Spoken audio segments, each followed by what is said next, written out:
Good afternoon, all. This is Darth Rabbit 07 coming to you today with another exciting pickup in store, nonetheless. Watched him go last night and saw his review at the end of it. He was like, "Go to your Walmart and check out, see what they got on the shelf." So I went up there this morning, got there a bit earlier than I usually do, and boom, it's the case assortment now. Instead of 2 primes and 1 primal, they have 2 Rhinoxes and 1 prime. So it's a good time to go look at your Walmarts to get a hold of this excellent figure I've got on the table today. Make sure to like, share, subscribe. I'm so out of whack. I've been playing too much video games. Video games rot your brain, guys. So here we go. Let's take a look at this most excellent Rise of the Beast mainline release. And today we have Rhinox from Rise of the Beast mainline on the turntable. In his packaging, looking absolutely magnificent. This packaging really does pop. I wish we had more of the same colors you see there in the artwork here rather than what we see on the figure there. There's a look at the side of the box, that little, I like how they wrap it around the box. 21 steps, got his gats and horns off to the side. And wow, it just looks like a tank of a character there. We know he is.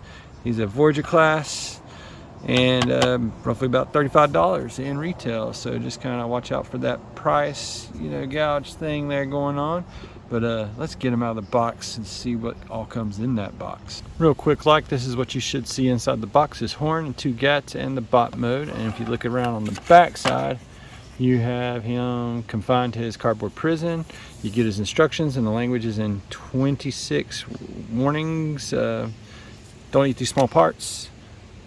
And for anyone that's watched Beast Wars, I can't help but just keep playing around with these gats right here, just boom, boom, boom. But neither going to have to get a upgrade kit that just fills in that a little bit. I can paint it the same kind of green or a darker green even, or silver even.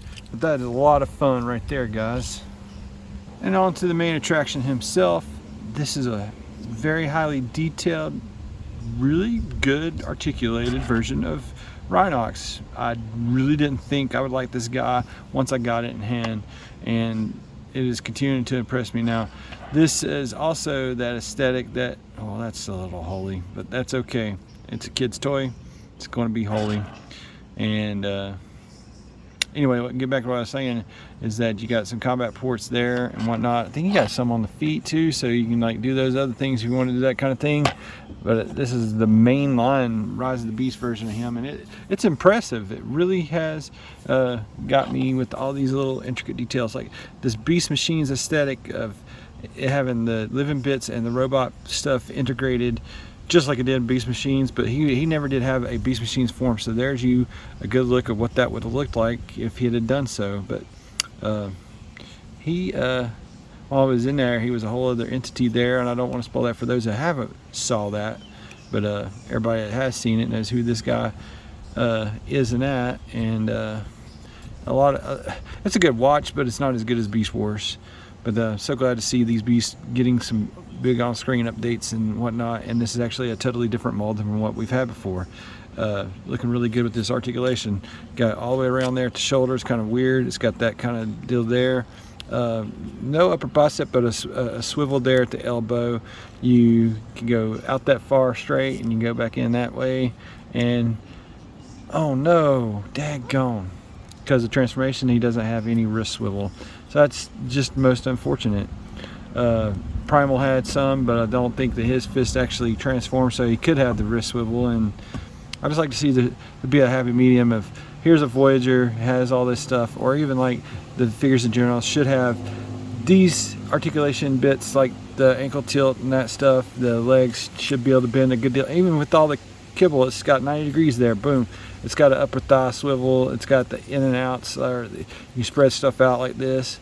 I mean, look at that, man, boom. A little bit crazy on the articulation there. Like I said, I'm just trying to get back in the swing of things, and out of a little bit of practice, you can push it on in and get it looking like that, but it kind of looks like he's scrunching, and I don't want him scrunching because he's big and he's chunky, and it is a solid chunk and a lot of fun in hand. So let's get him with his gats right here in a second. And 3, 2, 1. outside of some concept art and some looks and stuff, we hadn't seen him do this, but like they've like integrated it, like it just comes a natural part of the arm there for this toy's purpose, and these spin like really freaking good. So that's really solid action from the homage, but then the updated look of the new stuff and possibly what he could look like in the movie. They just recently revealed Studio Series 103, his Studio Series counterpart, and I really am wanting to get a hold of that one because it has a different kind of color and whatnot.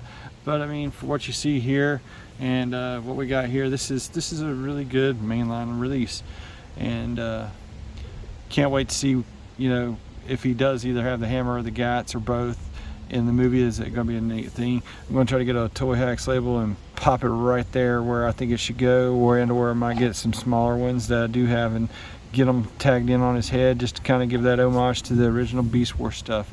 On to some final, or not final thoughts. We gotta get this guy transformed. Let's get it. Let's get him into his beast mode in 3, 2, 1.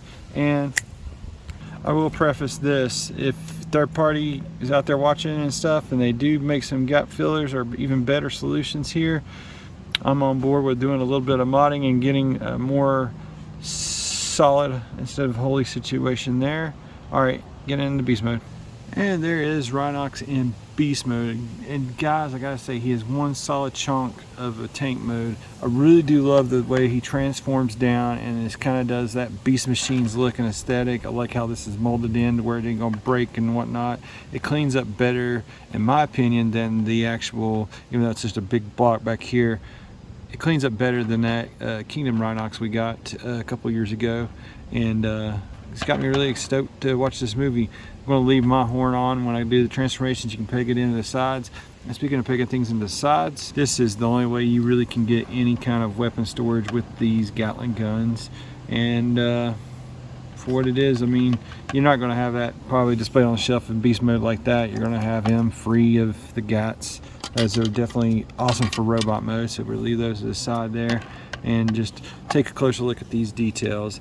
He doesn't have much in the way of articulation. I mean, he can go back just a little bit with his back leg. There's nothing in the tail or his aft area there. But the way that this comes over and cleans up and locks into place, it's pretty solid there. You got the transformation joint that you can do right there with the little wiggle there, and you can get some up that way and back and forth. I had this mistransformed, and you can mistransform it, make him a little bit taller, more bullish, and he's got some head articulation there. You can get a little bit of ram action, and the paintwork and the details are just freaking exquisite. I love the way those rhino eyes look, and you can even get them going roar and roar really loud there. I mean, you can do that, but then you got some head pop there. So I mean, if you do it like that, you can still get his mouth to open really wide there. Boom. Rah! He's just ready to go to battle and have a blast doing so. Rhinox in the Beast Wars show kind of liked, you know, taking the low road and keeping things simpler and smelling the flowers when he was especially in beast mode back then, and Beast Wars brought me back to the fold. So it's kind of nice to see the Beast Wars finally getting some live action going on there, and there's no way that this can also be in continuity with the rest of everything that's been Bayverse and all that. That's a whole other debate. It's gonna be neat to see what's going to happen, especially with all the little clips they keep showing of the movie so far. Some final thoughts on this: if you're a Beast Wars fan, I highly recommend this. It's another Beast Former figure, and while not perfect, it's still a lot of fun in hand and is a solid chunk. Robot mode's a lot of fun. The Gatling guns do their thing very well. Even if you have it in this and you want a little tank, you got that too. Like I said, highly recommend. Make sure to like, share, subscribe. All the stuff down in the description below there, and keep an eye out on a future video where I take these mainline guys, and I might actually try to go and do a black marker or something, or find another color of green and just get things to pop a little bit more, kind of like it does there in the box art. But that's going to do it for Rhinox. Solid picked up, 2 per case. Look at your Walmarts, and thanks again for watching, guys. We're just a couple weeks out from this movie, and Memorial Day weekend's next weekend, so let's go, guys. It's time to watch a new live action movie, and you got some figures to pick up. The Voyager, the main lines, they've been so good, so far so good.